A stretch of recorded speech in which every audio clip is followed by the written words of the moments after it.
certaines personnes, vous m'excuserez, pour moi, il y a des personnes qui ne méritent pas le titre d'autorité. Le commissaire de Dieuppeul n'est pas une autorité, c'est un autorisé. Donc je ne parlerai pas de lui, mais je parlerai plutôt de certains comportements qui ne peuvent aucunement honorer la police. Pour ceux qui ne le savent pas, ou qui semblent l'avoir oublié, j'aimerais leur dire que je suis le maire de la commune de Mermoz-Sacré-Cœur. Et qu'à ce titre, j'ai le droit de me déplacer où je veux, quand je veux, et comme je le veux, dans le périmètre communal de la commune de Mermoz-Sacré-Cœur. Je répète, hier, j'avais déjà posté sur ma page Facebook, et vous pouvez le savoir,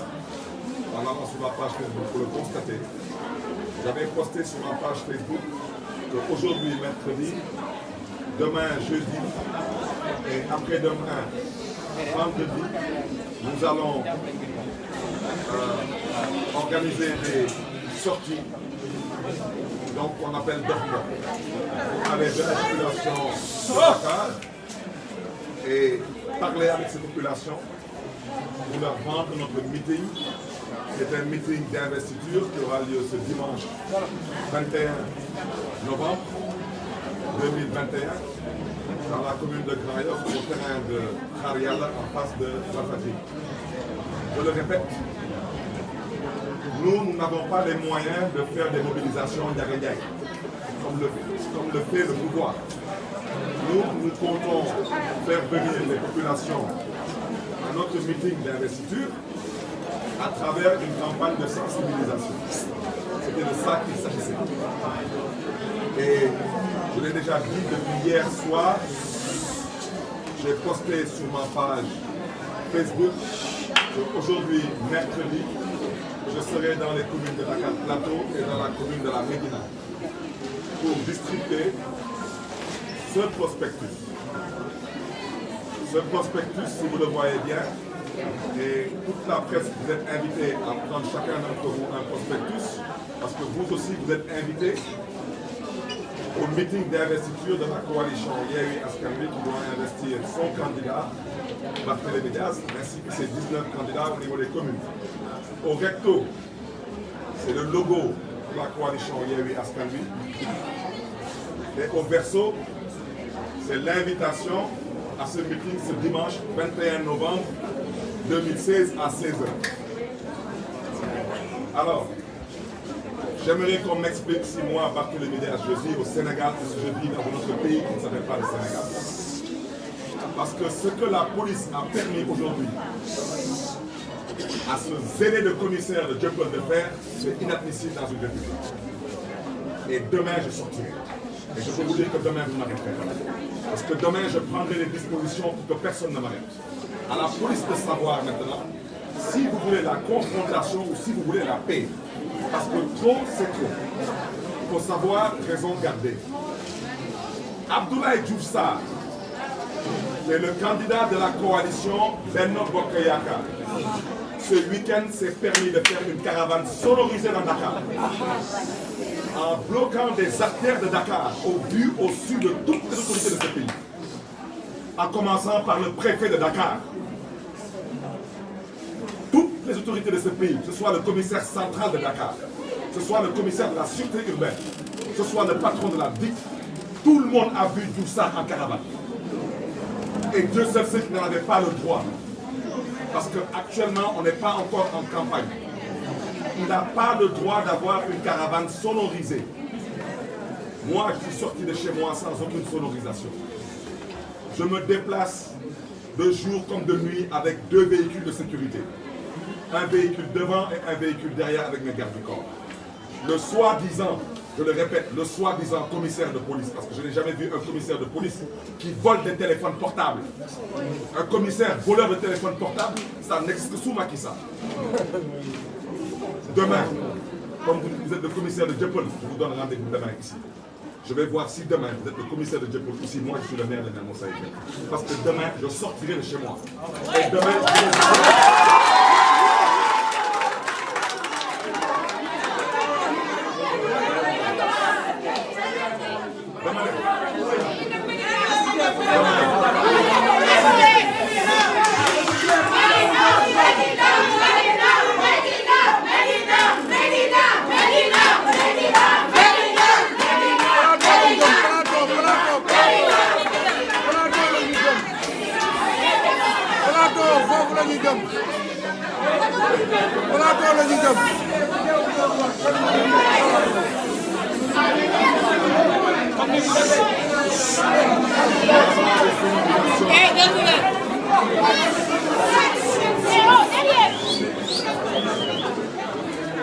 On n'a pas de sonorisation, je vous en prie, ceux qui sont derrière, da ngeen ñu may ñu mën a jokkoo ak presse bi parce que nit ñi ñu ngi déglu te lu ñuy wax dafa am solo li du meeting dama leen di ñaan yar ak teggin tey la ñu mën a daaneel. J'étais en train d'expliquer en français qu'il est temps de siffler la fin de la récréation. Il y a des choses que personne n'acceptera dans ce pays, personne. La vérité, je l'ai déjà dit et je vais répéter. J'ai dit, on refuse aujourd'hui de nous permettre de vivre en démocratie. Je me suis déjà exprimé sur ce solo procès qui n'est rien d'autre qu'une machination politique pour me distraire. La vérité, ceux qui disent qu'ils n'ont pas peur, ils ont la peur au ventre. Ils ont la peur de mettre certains leaders politiques en prison parce qu'ils savent très bien que le jour où ils le feront, ils savent qu'ils prennent sur eux la responsabilité d'écouter leur mandat. Ils le savent très bien. Ceux qui disent qu'ils n'ont pas peur, la vérité, c'est qu'ils sont en train de respirer la peur. Et nous ne sommes pas là pour brûler ce pays. Nous sommes là pour pouvoir exercer nos droits constitutionnels. Je vous en prie, derrière, permettez de parler. S'il vous plaît, respectez les gens. Ceux qui veulent parler, vous sortez de la salle, s'il vous plaît, respectez les gens. Je disais que ce qui se passe dans ce pays est inadmissible. On ne peut pas accepter que l'APR viole la loi avec Djoussa qui a une caravane sonorisée et que nous, on nous empêche de sortir sans cortège, sans aucune caravane, pour partir dans les marchés, les gares routières, les grandes places, pour parler avec les Dakarois, pour pouvoir les inviter à notre meeting d'investiture. Je répète que j'ai été investi dûment par la coalition Yewwi Askan Wi. Cette coalition aujourd'hui a reçu le papier nécessaire pour dire que la liste a été validée. Je répète que cette liste a été publiée. Je répète que donc nous sommes en pré-campagne. J'ai le droit d'aller vers les populations. La Constitution du Sénégal, pour les idiots de service, vous m'excusez de l'expression, mais il y en a dans ce pays. Il y a des idiots de service. Je souhaiterais leur dire que la Constitution du Sénégal me permet de m'exprimer par la parole, par la plume et par l'image. C'est ça la vérité. Quand vous êtes un commissaire zélé et que vous ne connaissez pas vos droits, eh bien on vous donne rendez-vous demain. On verra si demain vous êtes vraiment le commissaire dont vous dites que vous êtes, ou si demain je suis le maire que je prétends être. Parce que j'ai été arrêté dans la commune de Mermoz-Sacré-Cœur. Je ne l'accepterai plus. Je ne peux pas être un maire élu. Je ne suis... C'est la raison pour laquelle vous me permettrez de ne pas mettre trop l'accent sur ce que j'appelle les idiots de service. Maintenant, demain, c'est plus loin. Demain, même vous de la presse, je vous en prie, ne venez pas chez moi le matin parce qu'ils vont dire que c'est un cortège. Retrouvez-moi à Petersen. Nous allons rentrer dans la gare routière. Nous partirons à la salle de vente. Nous partirons au marché Sandaga. Nous irons que Serimbi. Nous rentrerons dans le quartier populaire de Rebus pour inviter les Dakarois à venir répondre à l'appel de Yewwi Askan Wi ce dimanche 21 novembre 2021 à 16h. te ku mu neexul dala yàlla may xolu muñ.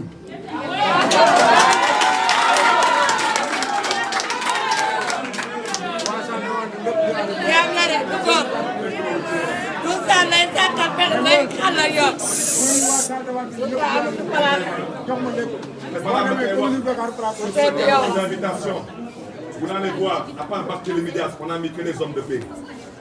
Vous allez voir ici, Serigne Mansour Sy Djamil. C'est un homme de paix. Vous allez voir ici, sur mon papa Boubardi, Serigne Moustapha Sy, un homme de paix. Vous allez voir Khalifa Ababakar Sall, un homme de paix. Vous allez voir Aïda Mbodj, une femme de paix. Vous allez voir Ousmane Sonko, Boussel Lebi. Malick Gakou, un homme de paix. Toutes ces personnes, avec beaucoup d'autres leaders, ont accepté aujourd'hui de m'investir à la tête de liste de la coalition Yewwi Askan Wi. Ces hommes de paix n'ont pas investi un homme de violence. Ces hommes de paix et ces femmes de paix ont investi un homme de paix. La vérité, je vous le dis à vous comme de Dakar, la vérité c'est que le 23 janvier 2022, il n'y aura pas d'élection à Dakar. Il n'y aura qu'une petite formalité. Le 23 janvier 2022, il n'y aura pas d'élection à Dakar. Ce sera une formalité. Parce que le peuple de Dakar a déjà choisi son camp, c'est le camp de l'avenir. kon nag ci wolof ñu ngi gërëm ñëpp ñu ngi sant ñëpp ñu nekk ci ginnaaw nag ngeen baal ñu amuñu micro moo tax ñu yëg di baat bi leen di may rek ñu leen di ñaan ngeen mel ni tuuti ndax ñu mën a jokkoo ak presse ñu nekk ci ginnaaw dañ leen di ñaan su ngeen bëggee waxtaan ngeen génn ci salle bi. lu ñu bëggoon waxtaanee ak yéen mooy lu fi xew tey mu nekk lu ñaaw ci démocratie parce que lu fi xew ñëpp xam nañ ko tey mooy caaxaan bi ñu doon wooyee procès yéen ñëpp gis ngeen lu fa xew procès ba nga xam ne gën a ko parce que ñu ne dañ koy reporté wax ji mooy lan dañu bëgg a Barthélémy Dias tal leneen ginnaaw campagne te loolu du am man dama fas yéene dem campagne yi incha allah parce que dañ ma investir. te campagne dafa am lu ñu yoon may ci sañ-sañ dox mbokk laata coalition Yewwi Askan Wi di am laata ñu ne Barthélémy Dias mooy candidat coalition Yewwi Askan Wi yéen waa presse mën ngeen doon suma ay séeréer ñaata yoon ngeen dugg suma page Facebook ngeen dugg suma page Instagram ngeen dem suma page Twitter ngeen di gis Barthélémy Dias yi dox mbokk ñaata yoon. est-ce que mas ngeen dégg Barthélémy Dias gi dox mbokk xeex am na ci wala Barthélémy Dias gi dox mbokk li ñuy tigga ay lacrymogène dox naa mbokk fu nekk dox naa mbokk Plateau dox naa mbokk Médina dox naa mbokk Grand Dakar ku lim Diouf dox naa mbokk fu nekk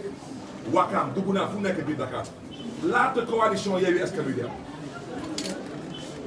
loolu am na wala am na lu tax kon tey nag nga ne ma man Barthélémy Dias aw ma droit dem dafi dox mbokk lu tax fuñ ko teg ñoom lu ñu namm mooy lan mooy Barthélémy Dias tal leneen ginnaaw campagne fa ngeen naxee nag seen bopp parce que dama ne kilifa buy fooyee xelam ku na ko yàlla may xolu bi wante man dama fas yéene fooyee suma xel te lu ma fas yéene def mooy lu ñëpp di xaar ci man ci candidat mooy dem seeti Dakar waay ci marché yi ci seen kër yi ci grand place yi ci jumaa yi ci jàkk yi ci église yi ci café yi waxtaan ak ñoom saafante ak ñoom jaxasoo ak ñoom sàkku ci ñoom ay ñaan sàkku ci ñoom ndimbal sàkku ci ñoom ñu jàppale coalition bii bu ñuy woyee coalition Yewwi Askan Wi parce que nooteel bu ñuy woyee Sénégal nooteel bu ñuy woote Sénégal yebeel bu ñuy woote Sénégal ak jaay doole bu ñuy woote Sénégal dafa doy te dafa nar a dakk kon nag yéen ñëpp week-end bi gis ngeen fii ku ñuy woyee Abdoulaye Diouf Sarr te kenn musuma dégg ma wax lu ñaaw ci moom mu nekk ministre de la santé nekk suma naataango di nekk maire Yoff nekk suma mag ma respecté ko te moom xam na ci dara yéen ñëpp gis ngeen fi Abdoulaye Diouf Sarr nekk ci mbedd yi yor ay camion yor ay sonorisation te yoon may ko sañ-sañ jamono yi mu am sonorisation muy nekk di jaay coalition benn bokk xam ngeen jégal ma baakaar muy dox seen dox préfet ngeen di gis waxut commissaire central gis na leen waxut commissaire sûreté urbaine gis na leen waxut commissaire dik gis na leen waxut man nag làqatuwuma nëbbatuwuma démb laa teg suma page Facebook ma ne man suba incha allah su ci yàlla àndee damaa fas yéene dem defi lu ñuy woowee dox mbokk mooy tubaab di woy proximité damaa fas yéene dem Plateau su ma fa génnee damay dem Médina dox mbokk bi dama koy commencé 11h su ma duggee Plateau damay commencé Petersen ci garage dem ci ambulant yi waxtaan ak ñoom jox leen lii mooy carton invitation ci meetingu investiture bu ñuy am ci dimanche bi le 21 novembre ci ñeenti waxtu ci ngoon fële ci commune Grand Yoff ci terrain xaar yàlla bu nekk en face su Walfadjri damay laajte tey coalition Yewwi Askan Wi affiché nañ liste yëpp suñu bos baax na man maay candidat Dakar constitution du Sénégal mooy suñu alxuraan mooy suñu bible moo wax képp ku yëngu ci politique yoon may na la nga mën a dem ci mbooloo ci ngay utiliser kàddu wala ngay utiliser lu ñuy woy image wala ngay utiliser ay bind pour mën a waxtaan ak askan ma génn suma kër ay booru 11h dugg suma oto di dem live bu ma nekkuma direct suma page Facebook mbooloo àndul ak man ñuy ànd ak man bëccëg ak guddi te yor suma kaaraange yor ñaari oto benn bi di jiitu keneen beneen oto bi dama topp ci ginnaaw ma nekk suma biir commune ma taxaw feu rouge sport police ñëw te ma jaay ma doon policier bi ne ma amoo droit avancer daw dem ma ne ko lu tax du ma dem mu ne ma yow munoo dem du ma la bàyyi nga dem da nga am cortège ma ne ko sëriñ ma ne ko yow commissaire de police nga yow da nga jàng école ma ne ko yow commissaire de police day def li ñuy woowee université te day jàng lu ñuy woowee droit te man dama am ay commissaire de police yu bëri yi nga xam ne ay xarit lañu ci man ma ne ko lu ngay def nii yoon mayu la ko ci sañ-sañ yaa ngi ngay jaay doole mu ne ma xaw ma dama lay jaay doole xaw ma jaay ma doole wante yow cortège nga yor ma ne ko cortège bu amul gyrophare cortège bu amul sirène cortège bu taalul sax phare cortège bu taxaw feu rouge nga ñëw di jaay doole mu ne ma cortège bi mënul avancé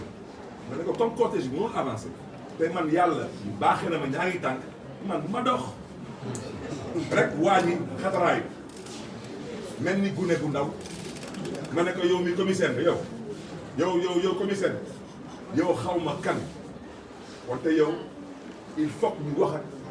ñu ngeen xam ne ni ñoom ñoo élite police parce que yow dama ne yow ñoruñu la sax dénk sax mbalit ba leen dénk commissariat parce que man commissaire yàgg na ma arrêté mais commissaire da lay arrêté avec ce qu'on appelle l'élégance républicaine kenn mësuma gis may fippi Barthélémy Diaz vous êtes en état d'arrestation topp ñu ma topp leen parce que man xam naa suma ay droit waaw commissaire bi nekk ci mbedd bi mel ni xale bu ndaw bi nga xam ne dañuy siif ci moom tàngal di xatataayu jël ma dugal ma ci oto bi yóbbu ma commissariat Dieuppeul jël ma nag commissariat Dieuppeul sandi ma ci biir waaw te moom ay kilifa ñu ngi may dégg ñu nga xam ne ni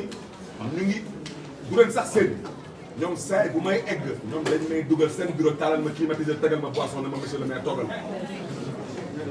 waaw wante nag ku amul yar ku amul teggin ku xamul république ku ñàkk a jom ak ñàkk a fayda yow munoo xam lan mooy état munoo xam lan mooy homme d'état parce que man su may jàpp commissariat central les plus autorités de la police dañ may dugal ci bureau ne ma toogal parce que xam nañ que man du ma samba boy commissariat Dieuppeul bi moom mooy couvrir suma commune damay jël di ma sànni dans le violent te loolu doyul j'ai décidé de porter plainte contre ce commissaire jël suma ñaari jigéen jël leen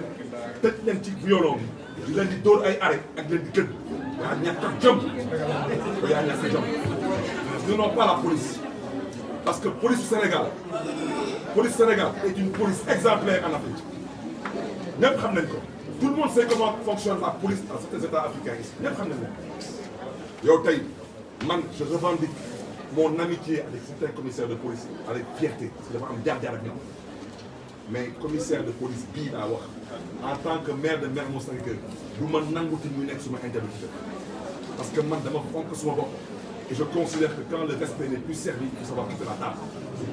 parce que ce commissaire de police il est irrespectueux envers ma personne mais envers l'institution qui est la police nationale c'est du jamais vu un commissaire zélé qui se donne en spectacle dafa ñaaw ngay jël ay jigéen man fi naa ñëpp xam nañ ko muy nekk di ko këdd di ko pes di ko coup de pied loolu góor sax laa wax góor du ko def jël suma beneen jigéen bu ñëwee Binta di ko këdd di ko pes ndax si doy nag mu sàcc suma portable voilà dama ne loolu yëpp amul solo avocat yi dañu def seen liggéey te commissaire bi dama ko bëgg a xamal dara nguur day jeex te su jeexee dama ne su jeexee yow commissaire Mballo laa wax si les autorités policières de ce pays ne prennent pas les dispositions nécessaires maintenant envers vous sachez que nos chemins vont se croiser je vous dis man maa la ko wax soo amee ay mbokk nañ leen fi ñaan parce que nag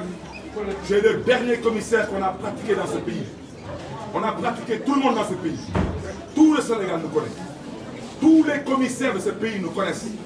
musuñu leen manqué respect musuñu manqué respect wante nag ku ñàkk a jom ku ñàkk a fulla ku ñàkk a fayda ñu wax parce que loolu moo am maintenant nag dama ne suba soreetul comme nee na moom day fëgg dëgëm nee na moom góor la ba suba te tey dafa doon génne suma kër doon dem jàmm ak salaam peut-être seen ñu jaay ma doole suba kenn du ma jaay doole loolu su ngeen ko waxee rek na ngeen ko takk téere maintenant nag man dama la wax ci leer waxuma ak waa BIC waxuma ak ñeneen dama ne commissaire Jëppal laay waxal suba na defaat du mu def tey mu xool damay xaar ba suba commissaire Jëppal defaat du mu def tey dina xam est-ce que fii góor a fi dëkk wala yaa fi dëkk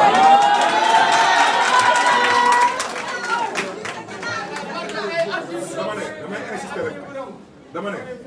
na ngeen ma damay ñaan képp ku ma bëgg a gunge suba képp ku ma bëgg a jàppale suba dama lay jox rendez-vous Petersen. ñu ngi lay xaar salle de vente. Petersen bi nag plateau mu bëgg a wax ci leer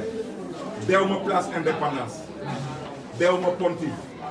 suma mbokk yu nekk marché Alizé maa ngi leen di jégalu xam naa nam ma ngeen ma gis mais moonte mënu ma fay nekk ndax arrêté Ousmane Ngom te arrêté boobu dafa illégal wante man bëgguma tooñ wante dinaa ñëw Petersen garage naa dem salle de vente marché la naa dugg Sandaga marché la naa dem kër Serigne bi marché la dinaa dugg Rebeuss dem seen suma mbokk yi su ma fa génnee dama fas yéene dem Médina je suis candidat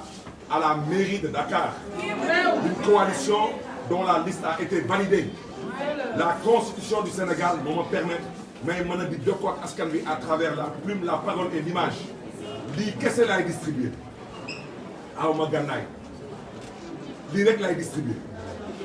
ana ndeyu kii di Diouf Sarr mën a toog ci biir dëkk bi di doxatu ak sonorisation kenn du ko téye kenn du ko budul xatal man may gën a di leen distribuer sama prospectus ci ñoom du fi am loolu mooy lan.